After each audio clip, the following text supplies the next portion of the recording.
acompañarnos. No sé si me oyen. Sí, sí. ¿Sí? Bueno. Hola, Daniel. Don Antonio. A mí me da especialmente mucho gusto poder presentar el libro de Daniel Martín, Criptografía, un recorrido histórico por la ciencia de los mensajes secretos. Daniel Martín es uno de los divulgadores de referencia de nuestra casa, licenciado en física por la Universidad de Sevilla y ha sido colaborador de una de las revistas de divulgación de la ciencia más prestigiada en español. Me refiero a Como ves, que publica la Universidad Nacional Autónoma de México. Antes de dar paso a Daniel, que es el motivo que nos reúne el día de hoy, déjenme que les cuente algo que tiene que ver con la historia, con la criptografía y en especial con la historia de México y de España. Y aprovecho porque entre nuestra audiencia hay público español. Hace algunos años tuve la fortuna de ver en casa de un amigo 2 telegramas que se cruzaron en 1937 entre el presidente de México, Lázaro Cárdenas, que un par de años más tarde acogería el exilio republicano español en México, y el embajador de México en Madrid. Desde luego los telegramas estaban encriptados y su traducción decía algo así. Señor presidente, el gobierno de la República Española necesita ayuda urgente. Solicito instrucciones y la posición del gobierno mexicano. 1. Que zarpe urgentemente desde México un barco con comida y armas. 2. Mantener una posición neutral alineada con las grandes potencias europeas. 3. Dilatar cualquier decisión el tiempo que usted considere. La respuesta del presidente Cárdenas fue una escueta y tajante frase. Hágase la opción 1. O sea, que zarpara urgentemente un barco con comida y armas. Y así, de esta comunicación encriptada, comenzaba lo que unos años después fue uno de los grandes éxodos de la historia contemporánea, el exilio español en México, y uno de los grandes actos de generosidad de México para el mundo. Dicho lo cual, y sin más preámbulo, me da mucho gusto cederle la palabra a Daniel Martín. Gracias. Bueno, pues muchas gracias, Antonio, por la presentación, por tus palabras. Pensaba que ibas a contar me ibas a pisar alguna de las historias que iba a contar, pero no, la verdad que esa historia no la conocía. Y cosas como esas son el motivo por el que me fascina la criptografía, porque son episodios que han marcado la historia y que son muchos de ellos son completamente desconocidos. Hay que pensar que la criptografía es una ciencia muy antigua, tiene más de 2000 años, 20 siglos, más de 20 siglos, que se dice rápido. Y en ese tiempo ha sido capaz de cambiar el rumbo de la historia por sí sola. Hay muchísimos de los grandes personajes de la historia, como Julio César, la reina de Escocia María Estuardo, Napoleón, Luis XIV, el rey Sol de Francia. Todos ellos usaban la criptografía de forma rutinaria en sus comunicaciones. Entonces, bueno, vamos a aprovechar la charla de hoy para explicar algunas nociones básicas de criptografía y, pues bueno, también de paso contar algunos de esos episodios que han sido tan importantes en nuestra historia.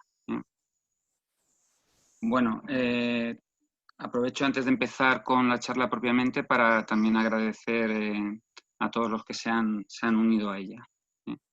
Bueno, ¿qué es la criptografía? Vamos a empezar por por lo básico. La criptografía, su objetivo principal es, digamos, enmarañar la información de un mensaje para que solo la entienda aquel al que está dirigido. Solo las personas autorizadas a leer ese mensaje lo podrán hacer, y para el resto pues será, digamos, un completo galimatías. Evidentemente esto se puede hacer de muchas formas. Yo, por ejemplo, si quiero mandar un mensaje, imaginemos que yo soy un espía, y quiero mandar un mensaje a un contacto que tengo en ese país, voy a intentar hacerlo de alguna manera que si alguien lo intercepta, pues no sepa lo que estoy poniendo. Entonces, imaginemos que yo le quiero decir cita en el parque. Eso dicho así, pues claro, da muchas pistas, pero yo puedo coger ese mensaje y, por ejemplo, escribirlo al revés. Empezar por el final y escribir todas las letras y mandar. Es una forma bastante básica, pero bueno, es una idea. Entonces, digamos que yo parto de un mensaje que cualquiera puede entender, que es lo que se llama el mensaje llano, y ese mensaje lo he conseguido desbaratar, la información la he conseguido desordenar de esta manera, escribiéndolo al revés, y obtengo lo que se llama el mensaje cifrado, ¿vale? Esa manera concreta de convertir el mensaje llano en un mensaje cifrado es lo que se llama la clave del mensaje. Y, lógicamente, lo tiene que saber tanto el que envía el mensaje como el que lo recibe. Bueno, pues esa es la idea principal de la criptografía, ocultar el significado de un mensaje.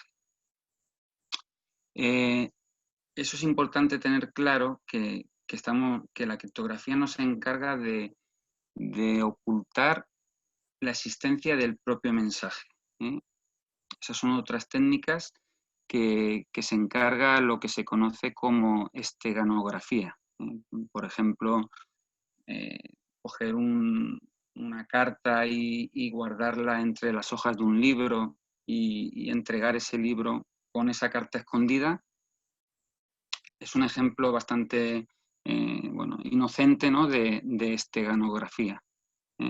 Evidentemente, en el momento en que una tercera persona abre el libro y lo ojea y se encuentra esa carta, pues digamos que el contenido del mensaje queda al descubierto. Por eso, digamos que surgió en paralelo a estas técnicas esteganográficas, pues surgió la criptografía, que era un paso más allá. Lo que hace la criptografía es ocultar el significado del propio mensaje. Porque así, si esa persona descubre el mensaje, aún así no habrá descubierto el contenido, que es lo que importa.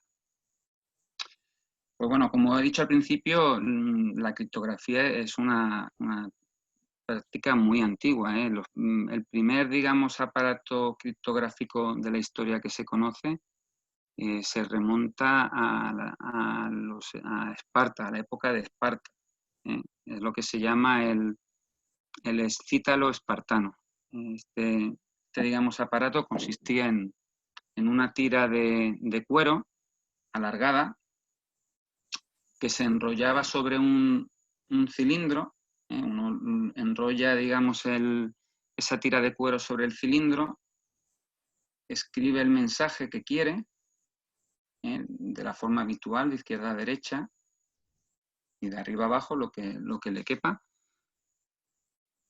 Y una vez que lo ha escrito, vuelve a desenrollar esa tira de cuero y, claro, digamos que al hacerlo de esta manera el mensaje se le ha desordenado. Esa tira de cuero pues se enviaba al receptor correspondiente, que hacía, digamos, el proceso inverso. Cogía esa tira, la colocaba en otro cilindro igual que tenía el emisor, con lo cual digamos que se le formaba el mensaje que le habían escrito y así lo podían leer. De hecho, os voy a compartir una imagen para que tengáis más claro lo que es el excítalo. A ver. No sé si lo veis ahora. Bueno, esto sería el excítalo espartano. Como veis, la tira de cuero queda ahí en el cilindro. Y si os dais cuenta, si ese cilindro sobre el que va enrollado la tira tuviese otro diámetro, digamos que las letras ya no quedarían igual de alineadas y entonces el mensaje sería otro, no casaría igual. ¿Vale? Esto es una forma, esta es la primera forma que se conoce de criptografía. Y esto es lo que se conoce como criptografía de transposición, porque lo que estamos haciendo es cogiendo las letras del mensaje original y desordenándolas. Es como si tuviésemos una baraja de cartas ordenadas y la barajásemos. Barajamos las cartas, con lo cual se nos quedan desordenadas. Otro ejemplo clásico de estas cosas, de esta criptografía de transposición, normalmente van asociadas con patrones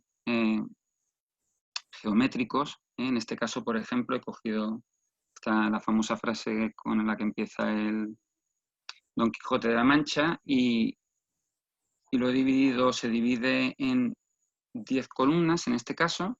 Uno escribe la frase, cada letra en una casilla, y claro, en vez de enviarlo tal cual, lo que se puede hacer es empezar a leerlo por columnas. ¿Os dais cuenta? Cuando uno lo lee por columnas, pues queda una cosa tal que esa que es que, claro, pues no tiene nada que ver. Al final lo que estamos haciendo es simplemente desordenando esas letras. Bueno, no es la única forma digamos, de criptografía. Hay otra gran rama de la criptografía, que es lo que se conoce como de sustitución. En este caso, si queremos sustituir unas letras por otras del mensaje. Y el primero que usó ese tipo de criptografía de sustitución fue nada más y nada menos que Julio César. De hecho, la manera que él utilizó, su método, se conoce hoy todavía como la cifra del César. Bueno, este es el método general que comentaba. En este caso, lo que yo quiero es a mi alfabeto llano, que es como se llamaría el alfabeto normal y corriente que yo tengo, es asignarle pues, a cada letra de ese alfabeto otra letra distinta, con lo cual yo luego me voy al mensaje que quiero enviar y tengo que ir sustituyendo en ese mensaje las letras del mensaje llano por la correspondiente de mi otro alfabeto. En concreto, lo que hacía César era, él tenía su alfabeto normal y corriente, y lo que hacía era asignar a cada letra la que iba 3 lugares después. ¿Vale? Tal que así. ¿Cuál va 3 lugares después de la A? Pues B, C y D, la D. Y luego ya digamos que sigue poniendo de corrido todo el resto del alfabeto. A la B la E, a la C a la F, etcétera, etcétera. De esta manera, si yo, por ejemplo, ¿qué es lo que hacía Julio César? Él se comunicaba de esta manera con sus generales. Si Julio César quisiera enviarle a sus generales una frase tal que esta, atacad la colina al amanecer, pues simplemente tendría que ir sustituyendo cada letra del mensaje por la correspondiente del alfabeto cifrado. En este caso, por ejemplo, a la primera A le corresponde una D, a la T le corresponde una W y así sucesivamente, ¿eh? Normalmente por convención se suele poner las letras del alfabeto llano o del texto llano en minúscula y las del correspondiente cifrado en mayúscula, ¿eh? Con lo cual, digamos que quedaría un mensaje tal que así. Este es el que le enviaría Julio César a su general correspondiente. Como veis, es un completo galimatías, ¿eh? Pero como ese general sabe lo que tendría que hacer para obtener el mensaje descifrado, ¿no? Normalmente cifrar y descifrar son procesos simétricos, digamos, ¿eh? Cuando uno sabe la clave, en este caso la clave es saber que a cada letra del alfabeto llano le corresponde la que está 3 lugares después en el alfabeto cifrado, pues es bastante rápido. Bueno, esta cifra que estamos hablando, que esto se desarrolló en el siglo I antes de nuestra era, o sea, ha llovido bastante ya, pues estuvo proporcionando una comunicación segura durante muchos siglos, ¿eh? Nadie sabía muy bien cómo, si había una tercera persona que interceptaba este mensaje, de verdad que no sabía cómo descifrarlo sin saber la clave. Hasta que en el siglo IX, ya de nuestra era, gracias a la cultura árabe, pues se dio un paso muy importante para poder lo que se llama criptonalizar este tipo de cifras, o sea, digamos, descifrar el mensaje sin saber la clave. Y eso se consiguió gracias a lo que se llama el análisis de frecuencia. Los árabes eran unos eruditos lingüistas, ellos estudiaban mucho, bueno, sus sagradas escrituras, hacían recuento de palabras para saber a qué época pertenecía cada escritura, si era más antigua o más nueva, y también se dieron cuenta de una cosa que puede parecer evidente, pero ellos fueron los primeros en darse cuenta, que no todas las letras aparecen con la misma frecuencia. Hay unas letras que son más frecuentes que otras. Esto pasa en todos los idiomas. Ya hablando en concreto en el español, se cogen textos largos, se analiza cuántas veces aparece cada palabra y se puede formar pues, una gráfica tal que esta. En el español, la letra más abundante es la E, con bastante diferencia, seguida muy de cerca de la A y luego la O, y bueno, ya unas cuantas más. Pero bueno, resulta que esto es característico del español, ¿eh? Cada lengua tendrá un análisis de frecuencia que puede variar puede variar bastante. Por ejemplo, en inglés la E es la más frecuente, pero luego está la T. Y luego si vuelve a estar la A, y a lo mejor en alemán pues seguramente sea bastante distinto. Entonces, ¿qué se dieron cuenta? Pues que al final cuando uno aplica este cifrado de sustitución como hacía el César, que voy a volver atrás. Si veis, por ejemplo, en la frase que he usado, que hay creo que he contado 9, hay 9 A's. 9 A's, que es con diferencia la letra que más aparece. Si yo la sustituyo por la D, pues la D, digamos, pasa a ser la letra que aparece con mayor frecuencia. O sea, digamos que un poco lo único que estamos haciendo es trasladando esta gráfica. Evidentemente, en una frase corta, el análisis de frecuencia no tiene por qué ajustarse exactamente con este patrón. Pero bueno, muy raro será que en una frase la A o la E no sea alguna de las 3 o 4. También sería muy raro, por ejemplo, que aparezca la X, la Y y la Z. En fin, tiene una serie de particularidades que sirvieron para que se pudiese atacar esa cifra del César. Entonces, digamos, a partir del análisis de frecuencia, ese tipo de cifrado dejó de ser seguro. Y además, a partir de aquí surgió lo que se conoce como la análisis. Digamos, estas técnicas que permiten descifrar un mensaje aunque uno no sepa la clave, atacando pues, puntos débiles como este. Bueno, los criptógrafos no iban a tardar mucho en contraatacar, porque esto desde entonces ya ha supuesto una guerra entre comillas entre criptógrafos y criptoanalistas. Unos buscan la manera de complicar los sistemas de cifrado y mientras tanto los otros intentan encontrar esos puntos débiles que les permitan descifrar los mensajes sin conocer la clave. El cifrado de César y como otros de ese tipo similares son cifrados en los que se usa un solo alfabeto.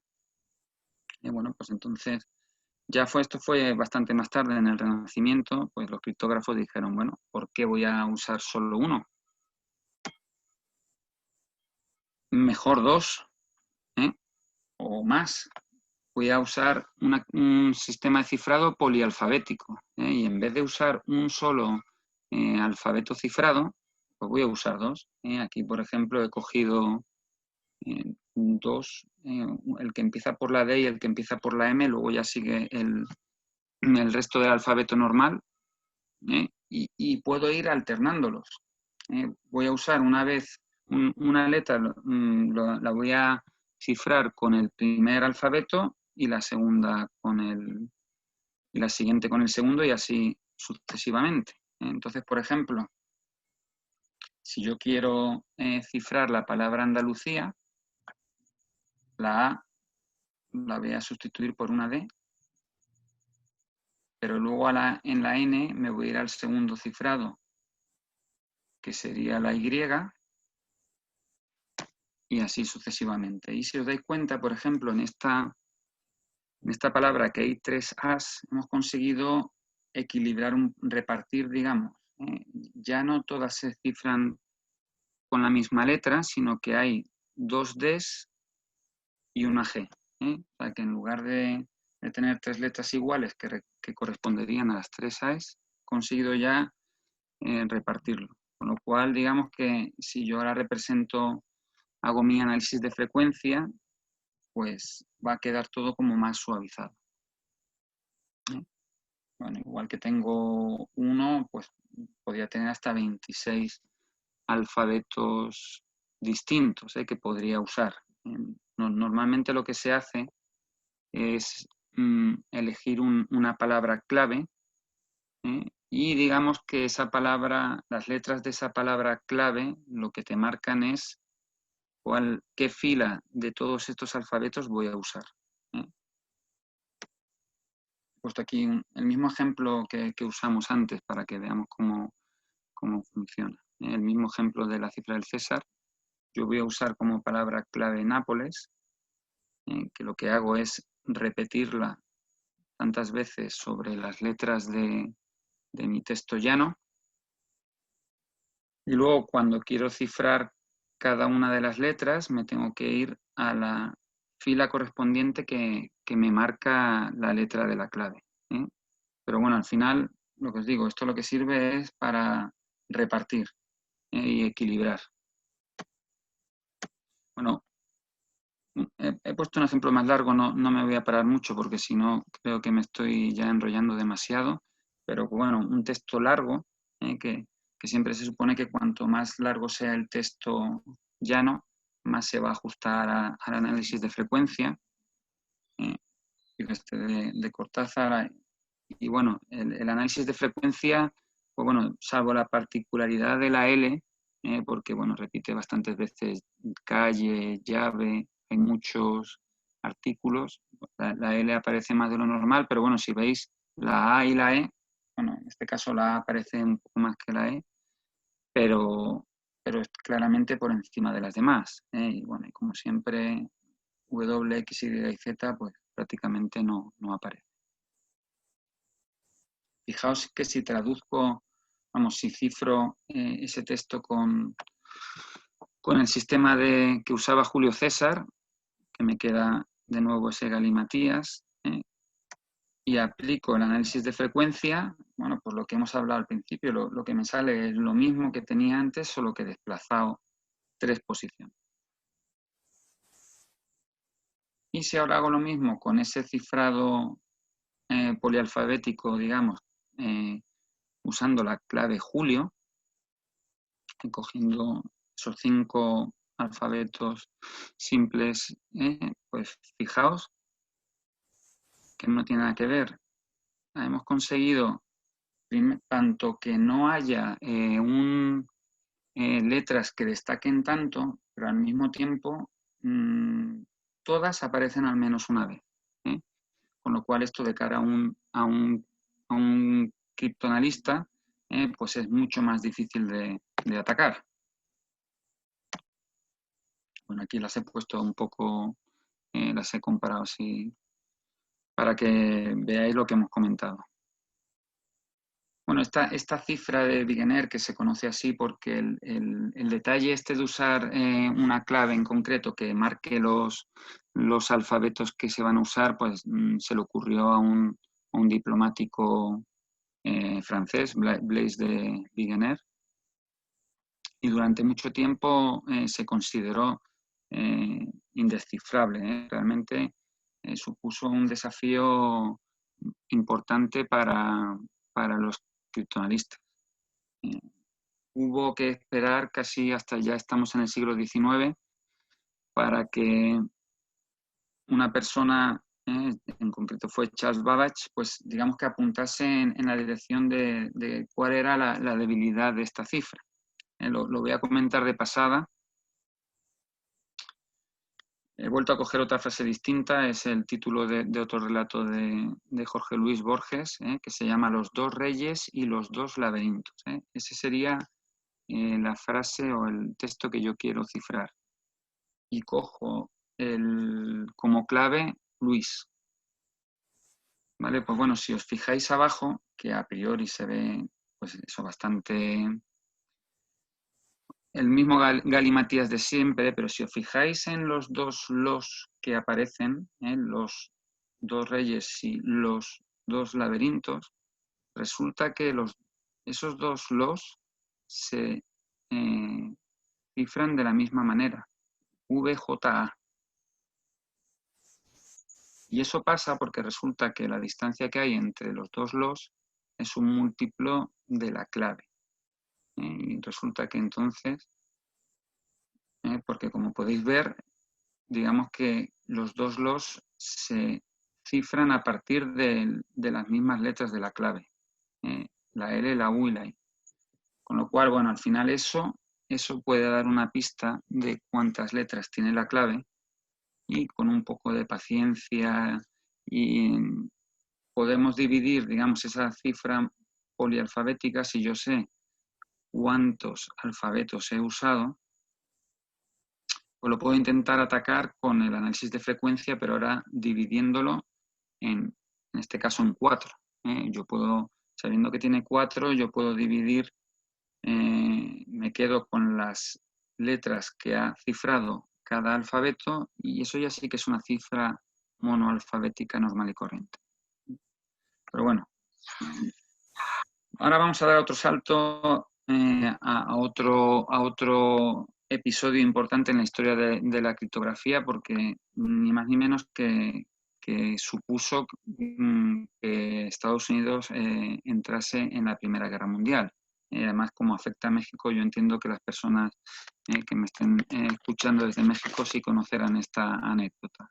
Es lo que se conoce como el telegrama Zimmermann, que fue un mensaje que envió el que era el ministro de Asuntos Exteriores de Alemania en aquel entonces, Zimmermann, se lo envió al embajador alemán en México. Esto fue a raíz digamos que de la guerra submarina que se estaba produciendo en el Atlántico, que provocó que se hundiesen algunos barcos de pasajeros, que no eran militares, entre ellos el más famoso fue el Lusitania, en el que murieron muchos, había muchas personas que eran de origen estadounidense. A raíz de eso, que fue en 1915, Alemania se comprometió digamos, a que los submarinos subiesen a la superficie antes de atacar un barco y así pudiesen comprobar si realmente era un barco militar o no. Pero bueno, por la deriva que fue tomando la Primera Guerra Mundial, llegó un momento que Alemania pues, decidió saltarse eso que le había prometido Estados Unidos, que entonces Estados Unidos era neutral. Volvió digamos que dio carta blanca a sus submarinos para que atacasen y como medida, digamos, de cortina de humo, para que, digamos, para frenar que Estados Unidos entrase en la contienda, pues, digamos, quiso distraer la atención y le propuso a México que atacase a Estados Unidos. Además, que se uniese a Japón y que atacase a Estados Unidos y además le prometió varios territorios varios de los territorios estadounidenses se los prometió a México. Creo que era Texas, no sé si Nuevo México y Arizona. Esos tres les prometió recuperarlo. Claro, este mensaje fue interceptado creo que eran los británicos, por el servicio de espionaje británico, y después de un par de semanas consiguieron descifrarlo y claro, viendo, digamos, los planes que tenía Alemania, pues lo que hicieron fue trasladárselo al presidente de Estados Unidos, que a raíz de él pues ya decidió entrar en la Primera Guerra Mundial. O sea, para que veáis la importancia del criptoanálisis, que provocó que Estados Unidos entrase en la Primera Guerra Mundial. Bueno, y aquí vamos a dar otro salto para hablar de seguramente la máquina criptográfica más famosa de la historia, que es la máquina Enigma, que fue la que usaron los alemanes durante la Segunda Guerra Mundial. Bueno, aparentemente parece una máquina de escribir. Tenía su teclado de escribir, como se ve en la imagen. Tenía también un tablero luminoso, que es lo que queda justo encima. Y ahí al fondo arriba se ven los tres rotores, que al final eso era el cuerpo, el alma de la máquina. Esos tres rotores, bueno, pensando en uno en concreto, cada rotor tenía como 26 posiciones, 26 piñones, cada uno correspondiente a una letra, y tenía un conexionado interno que lo que hacía es pues, precisamente conectar una letra con otra, pero no siguiendo de una manera determinada, pero que no era no tenía una correspondencia directa. Yo, por ejemplo, en la máquina se presionaba la tecla A, que eso internamente el cableado llegaba hasta el rotor, y a lo mejor la A se la llevaba a la T, ¿vale? Y luego la D podía estar con la M. Así, digamos, un cifrado monoalfabético, pero que no seguían, era un poco al azar, digamos. ¿Qué es lo que pasa? Que cada vez que se presionaba una tecla, el rotor giraba una posición. Y si antes la A se cifraba como la T, pues ahora la A pasaba a cifrarse como otra letra distinta. Con lo cual, digamos que teníamos 26 alfabetos distintos. Yo presiono 26 veces la misma tecla y me van a salir 26 letras distintas. Y además, por si esto fuera poco, como no tenía un rotor, sino tenía tres, lo que hacía es que cuando iba a dar una vuelta completa, o sea, cuando se le daba la tecla 27, que digamos que volvería a empezar, pues entonces el segundo rotor se movía una posición. Y entonces el cableado interno volvía a cambiar. Al final, digamos que teníamos 26 por 26 por 26, esos son más de 17.000 alfabetos distintos posibles. Y luego además, bueno, tenía una serie de...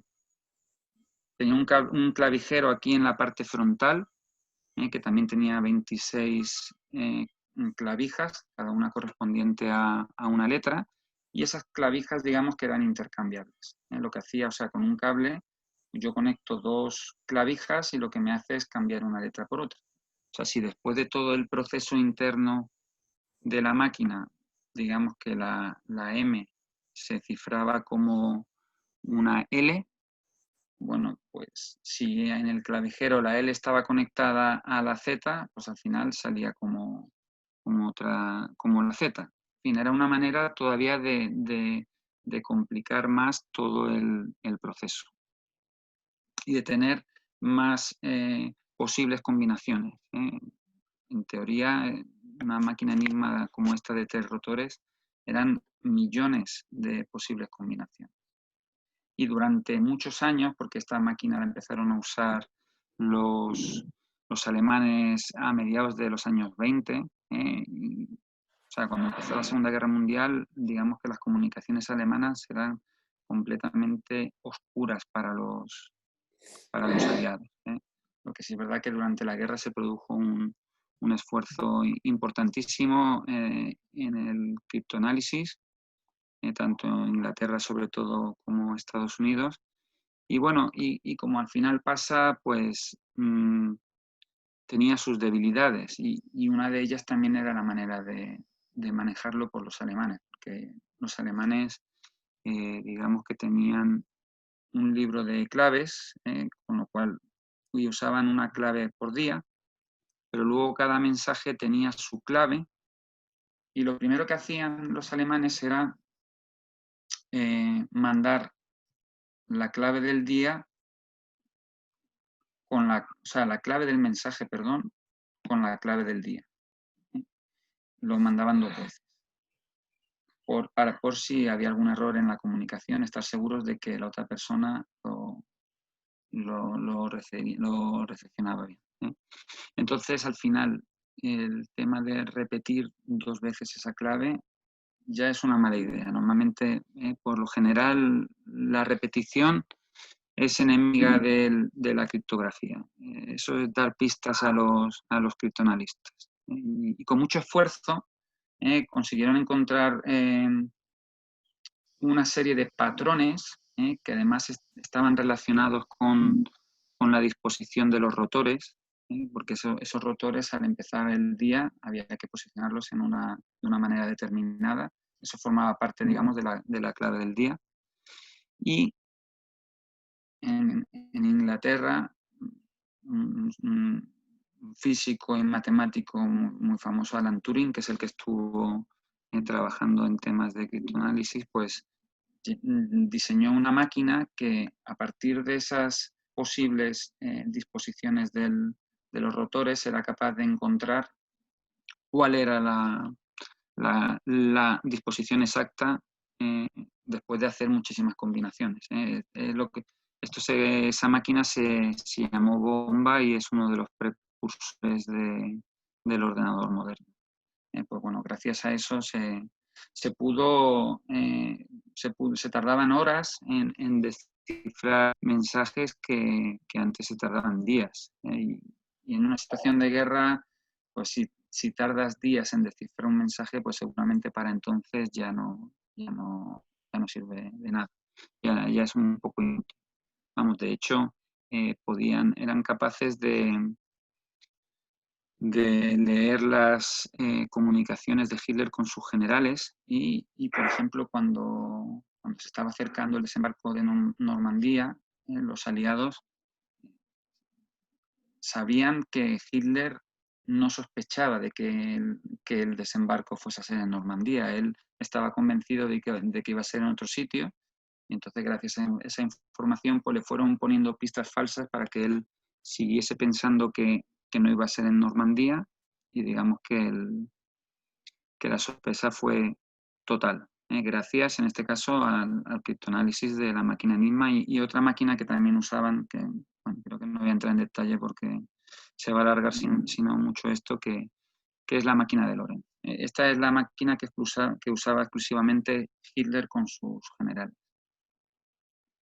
Bueno, pues después de este éxito, digamos, del criptoanálisis en en la Segunda Guerra Mundial. Voy a dejar de compartir la pantalla.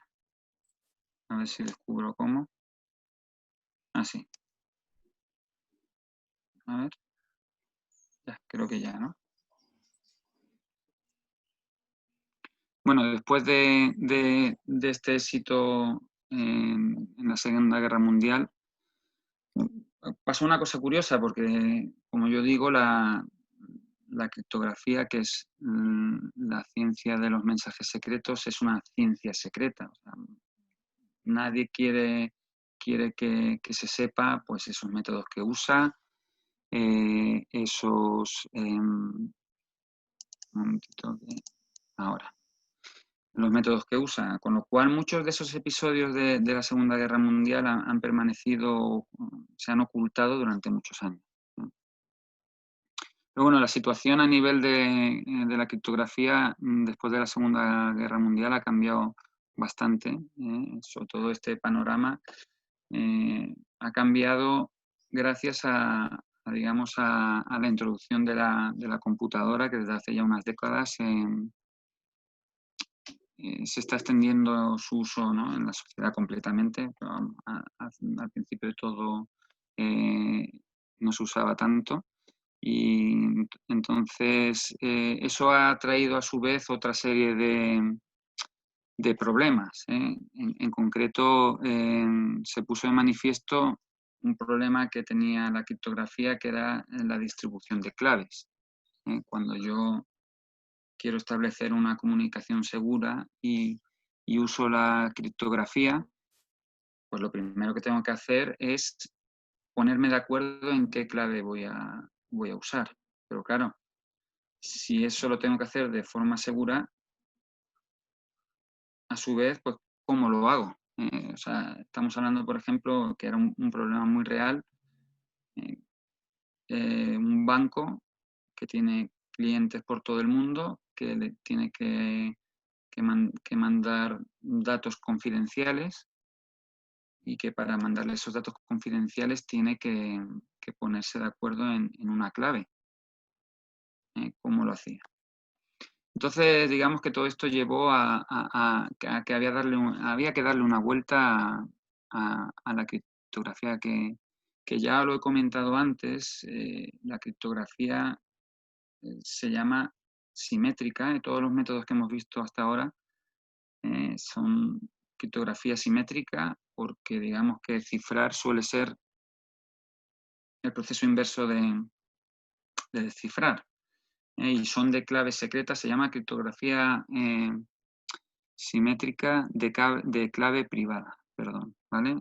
Simétrica, por lo que os digo, que normalmente cifrar y descifrar es igual de fácil, y son de clave privada porque en el momento que se descubre la clave, pues lógicamente ya el mensaje pues queda al descubierto. Y bueno, entonces lo que decidieron es que bueno, a mediados de los 70, estamos ya hablando de mediados de los 70, le dieron una vuelta a esto y lo que plantearon era un concepto nuevo. Ya no tener una sola clave privada, sino tener dos. Una pública que pudiese conocer todo el mundo y una privada que solo conoce el receptor realmente. Sería, digamos, algo parecido si yo quisiera mandar si yo quisiera que me mandasen un mensaje secreto, como si alguien fuese, digamos, a una oficina y pidiese un candado de los míos, un candado que sería personal mío. Con ese candado cogería, digamos, me enviaría un paquete del que solo yo tengo la llave, y entonces yo con mi llave podría abrir el candado y nadie más. Entonces sería un poquito ese concepto. Claro, la idea al final es que la criptografía de entonces, la criptografía simétrica, digamos que como cifrar es el opuesto de descifrar, pues digamos que ese es un poco el eslabón más débil, en el sentido de que es igual de fácil. Tendría que haber alguna manera de que cifrar fuese fácil, pero descifrar fuese difícil, salvo que tengas, como en este caso hipotético, una llave. Entonces, y esto es una cosa bastante cotidiana en realidad, o sea, hay procesos que son fáciles de hacer, pero muy difíciles de deshacer. O sea, por ejemplo, es muy fácil batir un huevo, pero una vez que has batido el huevo es muy difícil desbatirlo. Eso no se puede hacer. O cuando se te cae un vaso y se rompe, bueno, pues a ver, es muy complicado reconstruir el vaso a partir de de los añicos que se han formado, ¿vale? Esto, trasladándolo a las matemáticas, es lo que se llaman funciones de una vía o de doble vía. La mayoría de las cosas que son tan fáciles de hacer como de deshacer son de doble vía. En matemáticas, por ejemplo, duplicar la función duplicar es de doble vía, porque yo cojo un número y es muy fácil duplicarlo, y a partir de ese número es igual de fácil, digamos, obtener el original. Entonces lo que estaban buscando es una función de una sola vía, una función que fuese fácil en un sentido, pero muy difícil en otro. Y a mediados de los 70 la encontraron en los números primos. Los números primos, seguramente lo sabéis, son aquellos números que son divisibles solo por sí mismo y por la unidad. Entonces, cuando yo tengo dos números primos suficientemente largos, es relativamente fácil multiplicarlos y obtener el resultado. Pero si yo esa multiplicación, intento sacar los factores, pues ese proceso a la inversa es mucho más complicado, porque al final tengo que ir probando uno por uno todos los números primos hasta ver cuál de ellos es divisible por ese número. Este proceso es exactamente el que se conoce como de una sola vía y es la base de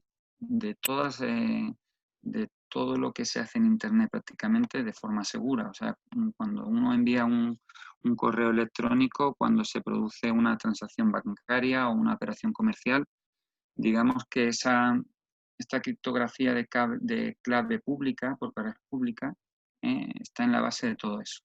Digamos, las matemáticas son más complicadas, pero la esencia es esa. Digamos que la clave pública sería el número este que yo he multiplicado previamente con mis dos números primos y la clave privada, que solo yo la sé, serían los dos números primos. Para garantizar las comunicaciones se necesitan por lo menos números de 30 cifras. Estamos hablando de ahí para arriba. Porque ni siquiera el ordenador más potente de la actualidad es capaz de factorizar ese número en un tiempo razonable. Tarda años en hacerlo, hablando del más potente. Y bueno, esa es la situación a día de hoy. Tenemos una criptografía de clave pública que nos garantiza hoy en día la privacidad, que esa es una palabra muy importante, privacidad en Internet, en el mundo globalizado. Y bueno, por suerte no parece que a corto plazo vaya a cambiar la situación. Se habla que la computadora cuántica que está ahí todavía está un poco verde, pues sería capaz de factorizar un número en sus factores en un tiempo mucho más rápido, pero bueno, yo creo que para eso todavía queda bastante.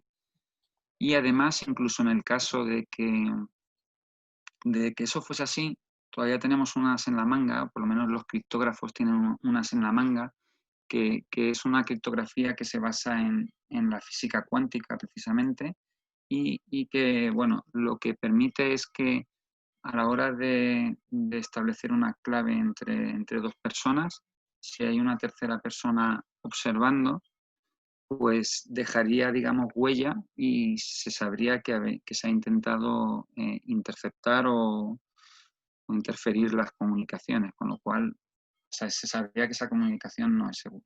Entonces, en ese sentido, bueno, pues creo yo que de cara al futuro podemos estar tranquilos que la criptografía, como ha hecho a lo largo de la historia en muchas ocasiones, pues nos va a seguir protegiendo nuestras piezas de información más valiosas.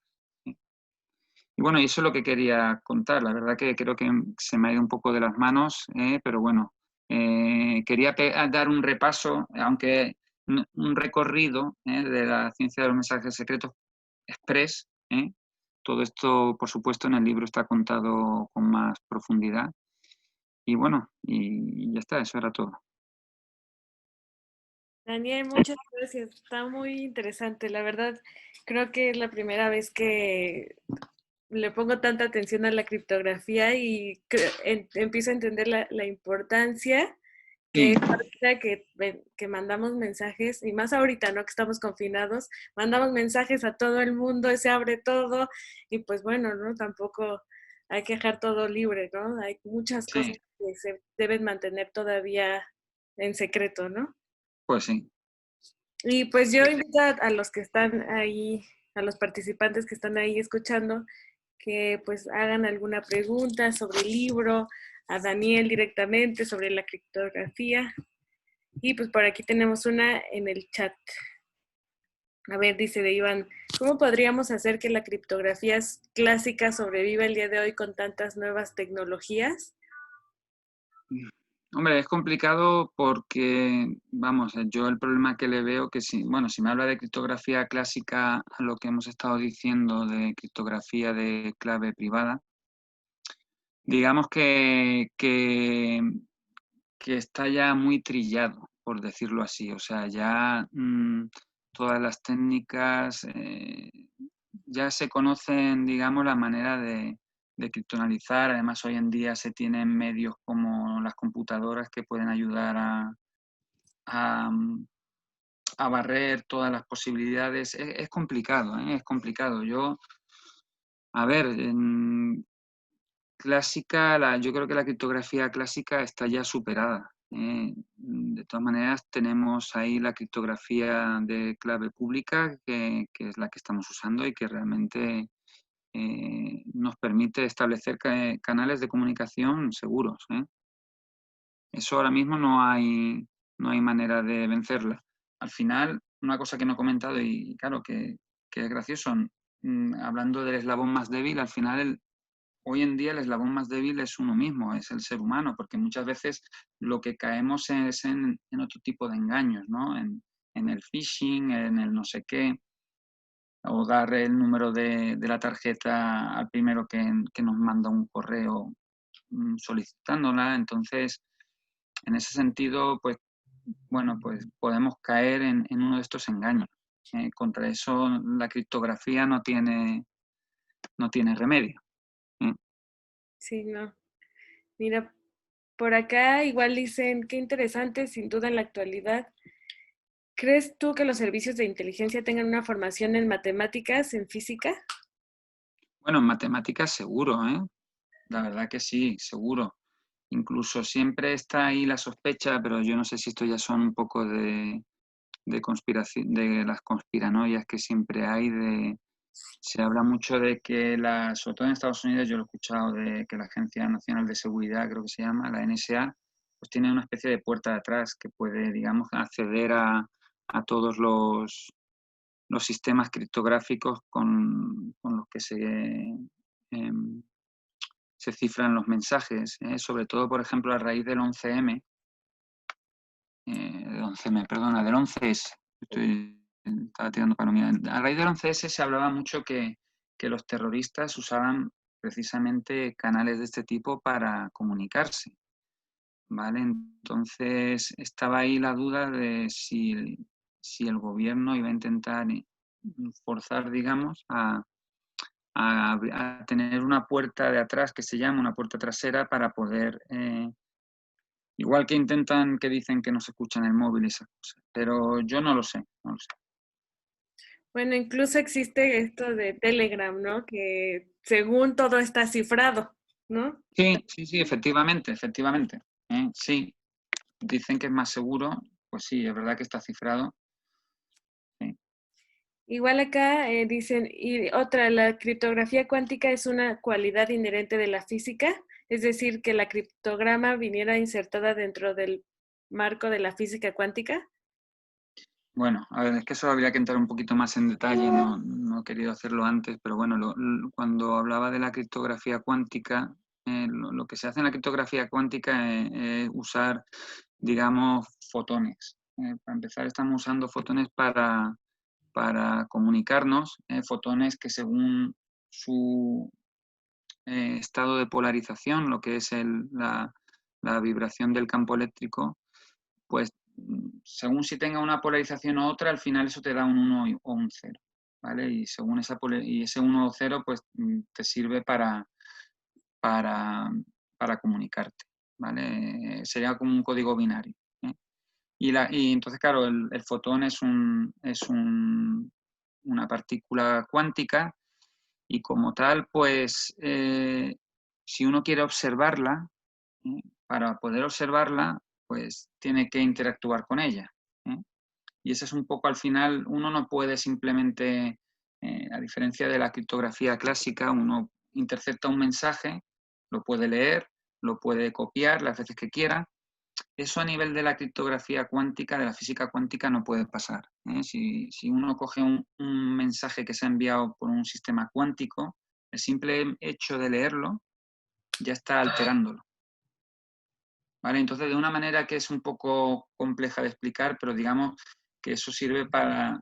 Hay maneras de saber cuando yo intento comunicarme con otra persona si un tercero lo ha alterado o no, ¿vale? Si no lo ha alterado, yo estoy seguro que esa clave que me ha enviado solo la hemos recibido esas dos personas y entonces yo puedo usar tranquilamente esa clave para cifrar mi mensaje, etcétera, etcétera, ¿vale? Si detecto que alguien ha alterado ese mensaje, pues claro, entonces digo, espérate, este canal no es seguro. Un poco, esa es la idea, que en física cuántica observar es alterar y eso me puede servir de pista para saber si en el tema de la distribución de claves, pues yo puedo estar tranquilo o no.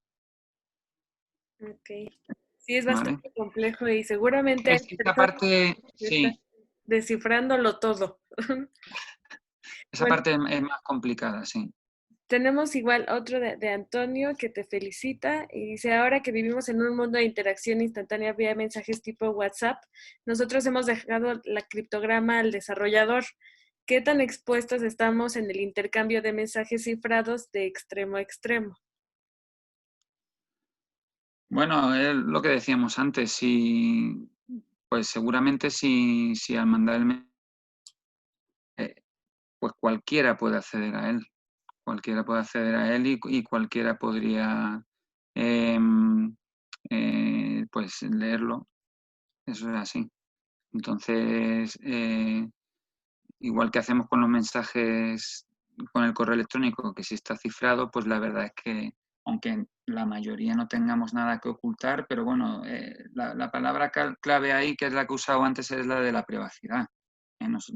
Nosotros queremos mantener nuestra privacidad y aunque no estemos haciendo ningún delito o nada, pero bueno, yo quiero mantener una comunicación privada. Y la manera de asegurarlo es con la criptografía. Claro. Sí, hemos perdido un poco de lado lo público y lo privado en lo digital, ¿no? No Sí, sabemos qué, le damos aviso está de todo privacidad. por, por un lado, pues tenemos ahí un perfil que en realidad cualquiera puede acceder, pero incluso pues, con la información que cogen de nuestros hábitos, de nuestros gustos, pues bueno, las grandes empresas tienen nuestro perfil perfectamente claro, ¿no? Sí, pues muchas gracias, Daniel. Yo para terminar y si alguien más no tiene una pregunta, pues quisiera aprovechar para hacer el anuncio de que tenemos el 40% de descuento en el libro.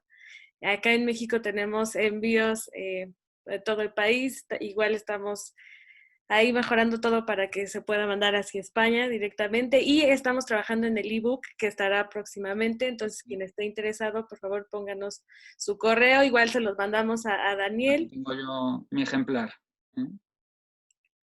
Y pues ya lo vieron, está muy, muy interesante. Y pues muchas gracias, Daniel. Gracias a todos Muchas los que gracias. se conectaron. Dejé los datos de las páginas por ahí, también de tu blog, que está muy interesante y pues es un divulgador de la ciencia excepcional, entonces síganlo por ahí. Y pues muchas gracias, Daniel. Muchas gracias, Antonio, participantes, a todos. Muchas gracias y pues nos vemos. Síganos en redes sociales que tenemos por ahí pues muchas más pláticas y pues qué interesante está esto de la criptografía. Ahora nos meteremos un poco más y seremos un poco más responsables también. Venga, yo os animo a que os sumerjáis en el mundo de la criptografía y bueno, que es apasionante. Sí, sí, sí, debe. Muchas gracias. Muchas gracias. Adiós a todos. Adiós.